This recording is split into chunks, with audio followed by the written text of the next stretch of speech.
सोचिए, दुनिया के जो पावर डायनामिक्स हैं वो कितनी तेजी से बदल रहे हैं और पर्दे के पीछे एक ऐसी कहानी बन रही है जो एशिया का भविष्य हमेशा के लिए बदल सकती है। ये कहानी है एक छुपे हुए गठबंधन की जो एक नए जियोपॉलिटिकल तूफान को जन्म दे रहा है। हाँ, आपने बिल्कुल सही सुना, एक नया मिलिट्री ब्लॉक जिसके इरादे बहुत बड़े हैं और जिसका असर पूरे दुनिया में महसूस किया जा सकता है। चलिए इसमें और गहराई से उतरते हैं। तो इस तिकड़ी में है कौन? देखिए, एक तरफ है पाकिस्तान जिसके पास एक बहुत बड़ी और अनुभवी सेना है। दूसरी तरफ है तुर्की जो नेटो की दूसरी सबसे बड़ी मिलिट्री पावर है। और इन दोनों को बैक करने के लिए है सऊदी अरब जिसके पास बेहिसाब पैसा है। ये तीनों मिलकर एक जबरदस्त ताकतवर गठबंधन बना रहे हैं। अच्छा, आगे बढ़ने से पहले एक छोटी सी गुजारिश।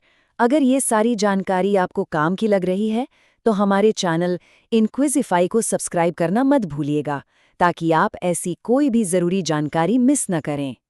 चलिए अब कहानी में वापस लौटते हैं। तो ये जो नया पावर ब्लॉक बन रहा है, आखिर ये है क्या? कई एक्सपर्ट्स तो इसे इस्लामिक नाटो का नाम दे रहे हैं। अब ये नाम ही अपने आप में इसके पीछे की बड़ी सोच को दिखाता है। आइए समझते हैं कि इसका असली मतलब क्या है। इस गठबंधन का जो कोर प्रिंसिपल है वो है एक स्ट्रैटेजिक म्यूचुअल डिफेंस अग्रीमेंट। अब इसका मतलब क्या है? सीधा सा मतलब है जैसे नेटो का आर्टिकल 5 है कि अगर इन 3 देशों में से किसी एक पर भी हमला होता है तो इससे तीनों पर हमला माना जाएगा और वो मिलकर उसका जवाब देंगे। ये एक बहुत बड़ा जियोपॉलिटिकल मूव है। तो सवाल ये उठता है कि आखिर ये गठबंधन बनाया ही क्यों गया? इसके पीछे कई बड़े स्ट्रेटेजिक गोल्स हैं। पहला, अमेरिका की जो फॉरेन पॉलिसी लगातार बदलती रहती है उससे खुद को सिक्योर करना।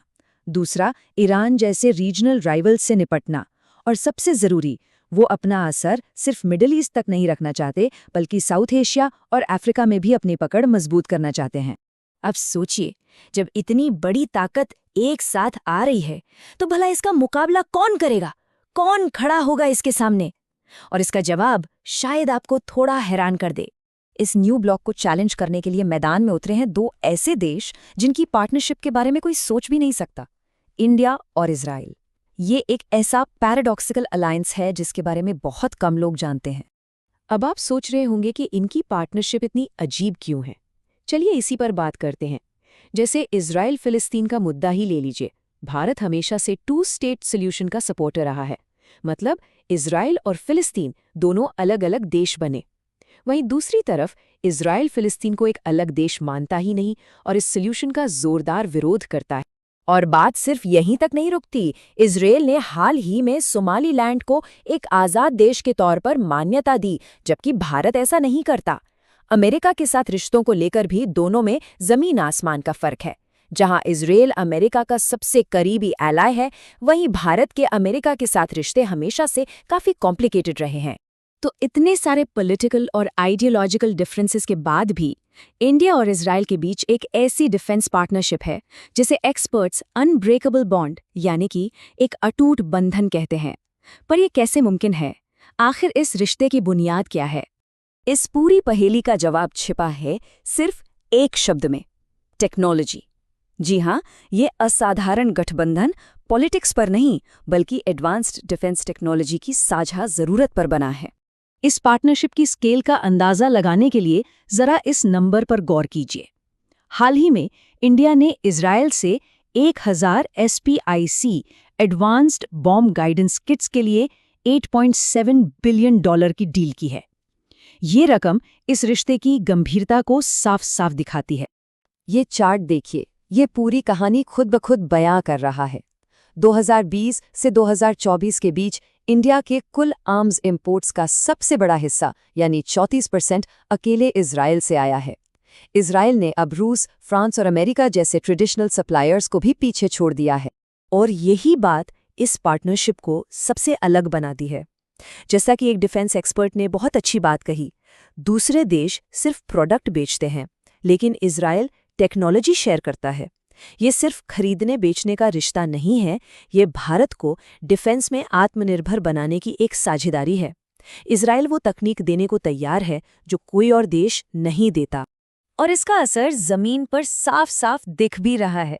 जैसे कि बराक 8 मिसाइल सिस्टम, जिसे इंडिया और इजराइल ने मिलकर बनाया है, एक बहुत बड़ी कामयाबी है।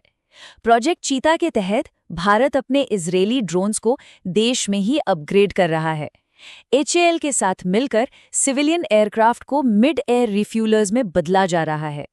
ये सब कुछ इजराइल के टेक्नोलॉजी ट्रांसफर की वजह से ही मुमकिन हो पाया है। लेकिन ये पार्टनरशिप कोई नई नहीं है, ये रातों रात नहीं बनी। इसकी जड़ें काफी गहरी हैं और ये दोस्ती मुश्किल वक्त में परखी गई है। चलिए देखते हैं कि ये रिश्ता कैसे बना और मजबूत हुआ। इस रिश्ते की असली परीक्षा हुई थी 1999 के कारगिल युद्ध में। जब दुनिया के कई देशों ने भारत की मदद करने से इनकार कर दिया था, तब इजराइल ने जरूरी मिलिट्री इक्विपमेंट और इंटेलिजेंस प्रोवाइड की थी। बस उसी दिन से ये बंधन अटूट हो गया। तब से भारत में सरकारें बदलती रहीं, लेकिन इजराइल के साथ रिश्ते की मजबूती कभी कम नहीं हुई। अब एक सवाल ये भी उठता है कि आखिर इंडिया ने इजराइल को ही क्यों चुना? ऐसा इसलिए है क्योंकि इजराइल अपने आप में एक डिफेंस सुपर पावर है। पर एक छोटा सा देश इतनी एडवांस टेक्नोलॉजी आखिर बना कैसे पाया? इसकी वजह इजराइल का अपना इतिहास है। देखिए, अपनी स्थापना के बाद से ही वो एक तरह से लगातार जंग के हालात में रहा है और इसी पस्ताइनम खतरे ने उन्हें डिफेंस टेक्नोलॉजी में इनोवेशन करने के लिए मजबूर किया। उन्होंने एक मजबूत डिफेंस इंडस्ट्रियल कॉम्प्लेक्स खड़ा किया, जिसमें IAI जैसी सरकारी कंपनियां और कई प्राइवेट फर्म्स मिलकर काम करती हैं। इसी वजह से आज वो दुनिया के टॉप आर्म्स प्रोड्यूसर्स में से एक हैं। तो अब जब ये पार्टनरशिप इतनी गहरी और मजबूत हो चुकी है, सवाल ये उठता है कि आगे क्या? भविष्य में इसका अगला कदम क्या हो सकता है? क्या ये इनफॉर्मल रिश्ता एक फॉर्मल अग्रीमेंट में बदल सकता है? और यही आज का सबसे बड़ा सवाल है। क्या इंडिया और इजराइल को भी पाकिस्तान, तुर्की, सऊदी अरब गुट की तरह एक formal mutual defence pact sign कर लेना चाहिए? अब देखिए, इस कदम के पक्ष में भी और विपक्ष में भी दोनों तरफ मजबूत तर्क हैं। एक तरफ तो ये फॉर्मल एग्रीमेंट इस नए गुट के खिलाफ एक पावरफुल काउंटर बैलेंस बनाएगा और पूरे रीजन में एक कड़ा संदेश भेजेगा। लेकिन दूसरी तरफ इसके जियोपॉलिटिकल नतीजे भी गंभीर हो सकते हैं। ये भारत के पुराने और भरोसेमंद साथी रूस को नाराज कर सकता है और इसे एक अग्रेसिव मूव के तौर पर भी देखा जा सकता है। तो अब बारी है आपकी। इस पूरे मामले पर आपकी क्या राय है?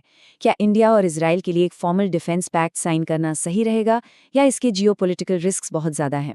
इस मुश्किल सवाल पर आपके क्या विचार हैं? हमें नीचे कमेंट्स में ज़रूर बताइए।